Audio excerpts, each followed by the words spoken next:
자, 여러분 안녕하세요. 김미혁과 함께하는 즐거운 민법 시간입니다. 자, 여러분들과 이번 시간에 공부하실 내용은 주물과 종물입니다. 주물과 종물 규정 한번 보도록 할게요. 자, 물건의 소유자가 있습니다. 그 물건의 상용, 항상 사용하는데 도움을 받기 위해서 자기 소유인 다른 물건을 이에 부착을 시켜서 했을 때에는 그 부착시킨 물건, 부속물이 곧 종물입니다. 자, 그러면 A번 보시죠. 주물 자체의 효용과 관련이 있어야 됩니다. 주물 자체 효용과 전혀 관계가 없이 주물의 소유자나 이용자에게 관여되는 물건이라면 그 물건은 종물이 될 수가 없는 것이죠. 자, 그 다음에 이제 B번입니다. 주물의 경제적 효용을 도와야 되는데 계속적으로 도와야 합니다. 손목시계라는 시계가 있는데 그 손목시계의 시계줄은 손목시계에 부착됨으로써 손목시계라는 주물의 경제적인 효용을 돕죠. 계속적으로 돕습니다. 따라서 일시적으로 돕는 작용을 한다면 그것은 종물이 될 수가 없는 거죠. 10번은 그냥 넘어가셔도 될 것 같은 문장이고, D. 주물과 종물은 독립된 물건입니다. 그래서 독립된 물건이기 때문에 그때 주물은 바로 부동산도 동산도 될 수 있고 종물도 부동산, 동산 모두 가능하지요. 자, 그 다음에 2번입니다. 다른 사람의 물건을 부착시켰을 때 그때 그것이 종물이 될 수 있느냐? 여러분, 남의 물건 부착시켰는데 종물이 될 수 없겠죠. 자, 그러면 여기 관련돼서 우리 기출 지문을 한번 살펴보도록 하겠습니다. 자, 1번 문제부터 볼까요? 주물 자체 사용에 공유되지 않는다. 여러분, 주물 자체 사용에 공용되지 않는다라고 돼 있죠? 아이고, 그러면 이것은 종물이 될 수가 없죠. 종물로 볼 수 없다. 예, 맞습니다. 자, 1-1번입니다. 주물 소유자의 사용에 공유되고 있습니다. 그런데 주물 그 자체의 효용과 직접 관계가 없죠. 그럼 이것도 종물이 될 수가 없지요. 자, 그 다음에 2번 가시죠. 어떤 권리를, 여러분 권리가 나왔습니다. 그리고 종된 권리라고 할 수 있으려면, 우리 저번 시간에 공부했던 내용이 주물과 종물 이론은 주된 권리와 종된 권리에도 똑같이 적용이 됩니다. 따라서 종된 권리라고 할 수 있으려면 종물과 마찬가지로, 그렇죠, 종물과 마찬가지여야 되겠죠. 경제적 효용에 이바지하는 관계에 있어야 됩니까? 예, 있어야 되겠죠. 주물이라는 단어, 종물이라는 단어 대신 주된 권리, 종된 권리가 똑같이 적용되면 되겠습니다. 그래서 맞습니다. 3번, 종물은 주물의 구성 부분이 아닌, 자, 종물은 뭐라고요? 예, 독립한 물건이어야 되겠죠. 예, 맞습니다.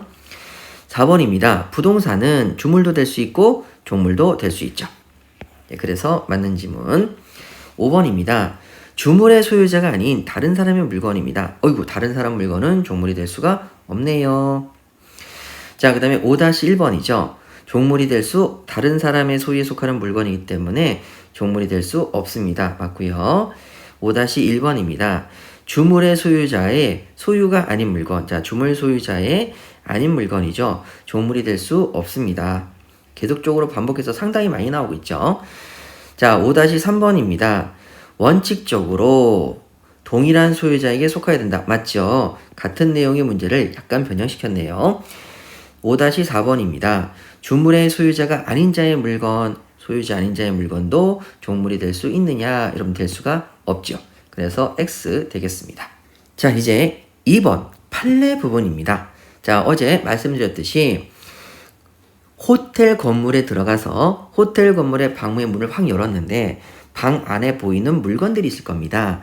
바로 전화기나 텔레비전 같은 물건들이 보이면 이것은 건물을 위한 게 아니라 주물을 위한 게 아니라 주물의 이용자나 사용자를 위한 것이라고 그랬죠. 투숙객을 위한 것이니까 요건 종물이 될 수 없습니다.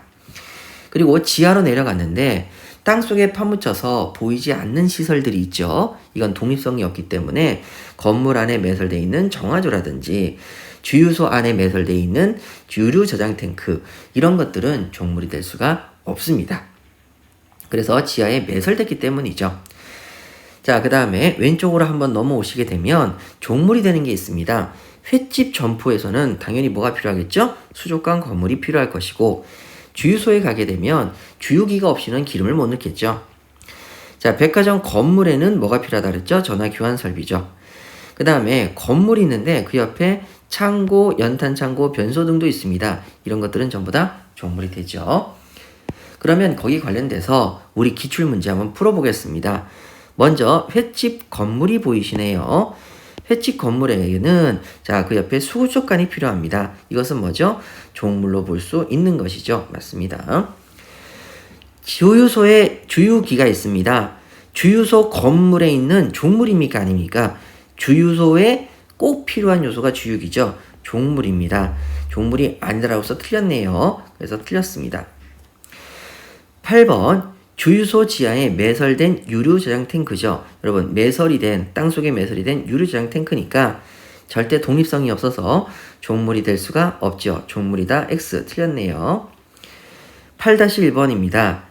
지하에 매설된 유류 저장 탱크죠. 종물입니까? 아니죠. 그래서 틀렸습니다. 9번 호텔 객실에 설치된 텔레비전 전화기. 여러분 텔레비전과 전화기는 객실에 설치되어 있죠. 주물을 위한 게 아니라 주물의 사용자, 이용자를 위한 것이죠. 종물이 될 수가 없습니다. 자, 여러분 이제 3번의 효과입니다. 효과 한번 보시죠. 종물은 자, 종물이 나왔고요. 주물의 처분에 따릅니다. 그래서 종된 물건은 주된 물건이 넘어갈 때 같이 넘어가죠. 주물 처분 시 종물도 같이 이전됩니다. 그래서 한옥 건물이 처분되면 그때에는 옆에 붙어있던 창고나 화장실도 같이 이전된다 말씀드렸죠. 바로 이것을 다른 말로 처분 행위를 했을 때 권리 변동이라고 하죠. 주물인 한옥집을 처분했을 때 소유권이 변동되는 그런 경우에도 종물도 같이 권리가 변동된다는 뜻이죠. 자, 그런데 이 한옥집에 저당권이 설정되어 있을 수 있죠. 주물 위에 저당권이 설정되어 있을 때 저당권 실행으로 한옥집뿐만 아니라 창고와 화장실도 같이 넘어가는데 이걸 가지고 다른 말로 저당권의 효력이 어디까지 미친다? 종물까지 미칩니다. 그러면 저당권을 실행하게 되면은 압류를 하고 경매를 넘어가거든요. 그래서 압류와 같은 공법상의 처분이라고 합니다. 왜 공법상의 처분이냐? 경매는 법원이 하기 때문에 공법상의 처분이라고 하죠. 자, 그럼 이제 유추 적용 볼게요. 자, 유추 적용은 주물, 종물의 관리에 대한 법리는 뭐예요? 권리상호간에 적용되죠. 그래서 어떻게 되겠습니까? 종된 권리는 주된 권리 처분에 따르겠죠. 맞죠? 자, 그러면 여기 보시면은 건물을 처분하는데 결국 건물을 처분해서 뭐 하겠다는 거예요? 건물의 소유를 목적으로 해서 건물을 소유권을 처분하는 거죠. 자, 건물 처분 시 건물 소유권이 넘어갈 때 건물을 소유하기 위해서 남의 땅 위에다가 지어야 된다고 그랬죠. 남의 땅 위에다 쓸 수 있는 권리 지상권. 그러면 건물이 넘어가면 땅이 남의 땅이라면 그 건물을 소유하기 위한 지상권도 같이 이전되겠네요. 그래서 건물 처분 시 넘어가는 소유권이 주된 권리, 건물 소유를 목적으로 남의 땅을 빌릴 수 있는 지상권은 종된 권리 같이 이전됩니다. 자, 이것도 마찬가지로 처분 행위의 권리 변동이죠.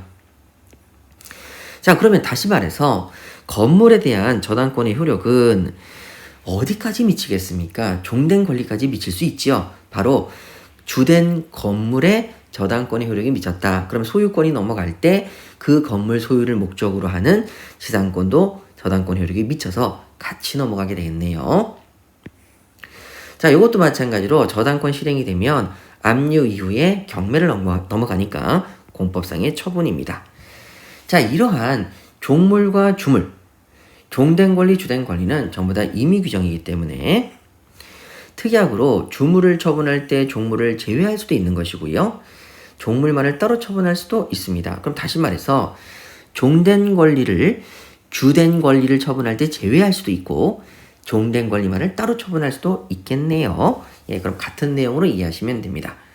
그럼 여기 관련돼서 우리 문제 한번 풀어보도록 하죠. 먼저 종물, 여러분 종물은 뭐의 처분에 따르죠?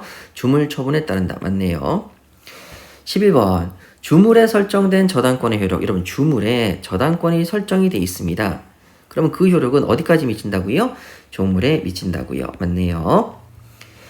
자, 12번입니다. 주물과 종물 관계에 관한 권리는 특별한 사정이 없는 한 권리상호간에도 미친다. 여러분 권리상호간에도 미친다, 미친다, 미친다. 건물에 대한 저당권의 효력이죠. 건물에 대한 저당권의 효력은 그 건물의 소유를 목적으로 하는 지상권에도 미친다, 미친다, 미친다. 자, 이렇게 정리하시면 되겠네요. 자, 이제 14번입니다. 주물과 종물에 관한 법리는 여러분 압류와 같은 공법상의 처분에게 적용이 됩니까? 안 됩니까? 적용이 되죠. 않는다 그래서 틀렸네요. 저당권 실행이 압류 이후의 공법상 처분입니다. 자, 그 다음에 주물과 처분에 따른다는 민법의 규정은 임의 규정으로 해석해야 된다. 맞네요. 16번. 임의 규정을 16번처럼 엄청 시험에 많이 내고 있죠. 주물을 처분할 때 특약으로 종물을 제외할 수 있고요. 종물만을 별도로 처분할 수도 있습니다. 자, 이제 16-1번이죠. 주물을 처분할 때 특약으로 종물을 제외하거나 종물만을 별도로 처분할 수 있다. 이거 똑같이 나왔네요. 16-2번입니다. 주물을 처분할 때 당사자 간의 특약으로 종물만을 별도로 처분할 수 있다. 이거 맞네요. 16-3번입니다. 종물은 주분의 처분에 따르므로 맞아요. 종물만을 별도로 처분하기로 하는 약정은 무효이다.